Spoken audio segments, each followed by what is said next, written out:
Good morning, Archaeosoupians, ladies and gentlemen all.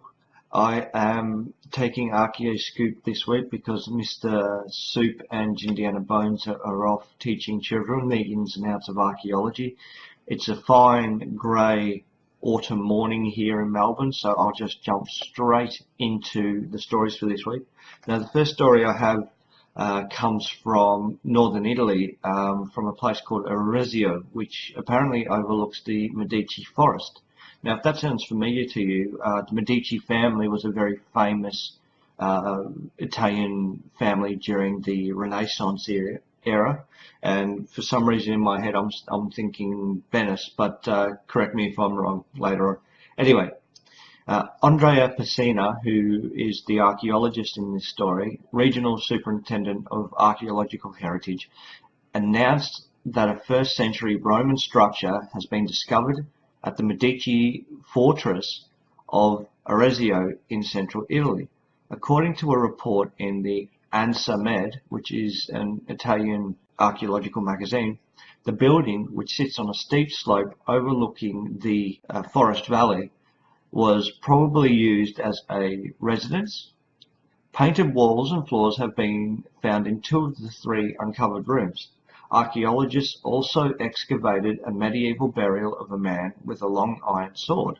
So I assume from that little excerpt and from the other bits and bobs that I've been reading that this area has been used intensively for the last 2,000 years, or consistently at least.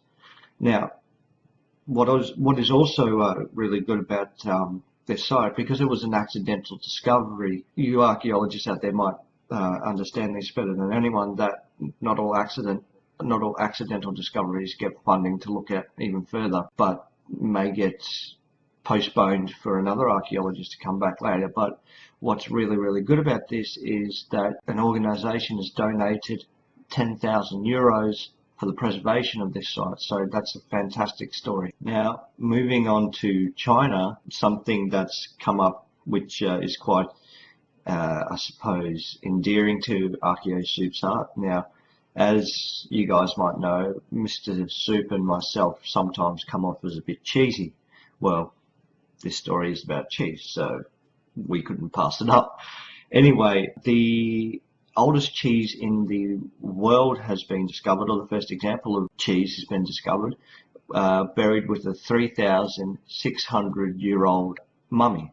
Now, there's a couple of things that are interesting about this story. The first one being is that the mummy, who was discovered in northwestern China, had Caucasian features, which is interesting in its own right, number one.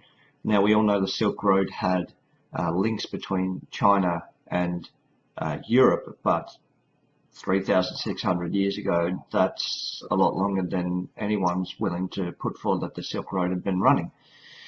Anyway, moving on, the cheese that was discovered was not of milk, but of using a different fermenting process called famira. I'm not 100% sure what that is, so if anybody would like to comment and maybe tell us what famira is and where it comes from, that would be fantastic. So that's basically it for this story. A 3,600-year-old mummy has been discovered buried with cheese as a grave good. So that's all I've got on that one, but I'll keep you updated and Mr. Soup updated if we can find any more information coming out of China on that one. Now, finally, I want to talk about a site that's been re-excavated in Melbourne, which is close to my heart, and it's quite a exciting site, I suppose, for Victoria and for Australia, in the sense that a site like this doesn't come up too often in a developed country per se.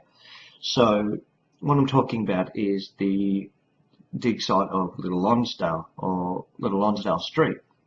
Now, there's been 2 other excavations at Little Lonsdale Street, one in 2010 and one in 1998-99, and both of these excavations yielded over 120,000 artefacts apiece. The second excavation was 120,000. The first excavation was nearly 300,000 artefacts, and I'm quite intimately involved with the site in a couple of ways, because I got to go on the second excavation, and I've had the pleasure of working with a few friends that have been coding and cataloguing the first excavation's materials for nearly 2 to 3 years. So that is a long time to be doing that sort of work.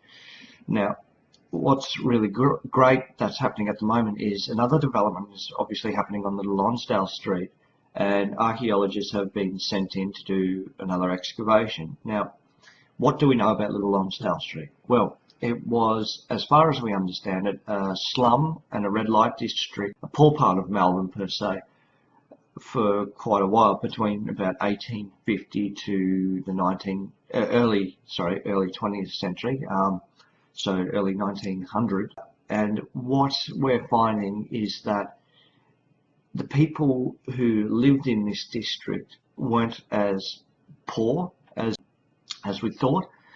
Assumably, a lot of the people here were immigrants, so that's also an interesting perspective from archaeology. But if you live in Melbourne or Victoria, it would be worth your while perhaps to go down there and have a look through the fence at some stage or another and just see what's going on. Now, it's like I said, it's an exciting site, and it's a site that doesn't happen too often, because when do you get to excavate in the middle of a huge city, you know, where things aren't necessarily being developed on a daily basis? Anyway, guys, that's my 3 stories for today. I hope you enjoyed them. If you have any questions, please send them to archaeoscoop@gmail.com. We'll get them there. Take a look. If you have any stories yourself, please send them in to us as well, and we'll do some research and put them up on Archaeoscoop if we can. And finally, I wanted to just point out that recently I've been looking at the numbers on our Facebook page and the numbers on our YouTube channel and things like that. And what's really, really fascinating is the diversity and multiculturalism of our following. I guess what I'm really feeling at the moment is that we need some people from other parts of the world to start sending us in stories, not necessarily on a regular basis, but you know, the occasional story from the United States or the occasional story from Italy. As I've pointed out on a couple of occasions there, we've got nearly 1,500 fans coming out of Italy. So I just wanted to say hello to all of you guys, and thank you for tuning in and watching us. Now, the next biggest fandom comes from the United Kingdom, and I suppose we shouldn't be too surprised about that, because obviously Mr. Soup is from the UK and probably focuses a lot of his work in the UK. But anyway, just send us a lot of maybe videos, maybe written stories. We're willing to publish anything you guys put out, as long as it's correctly referenced.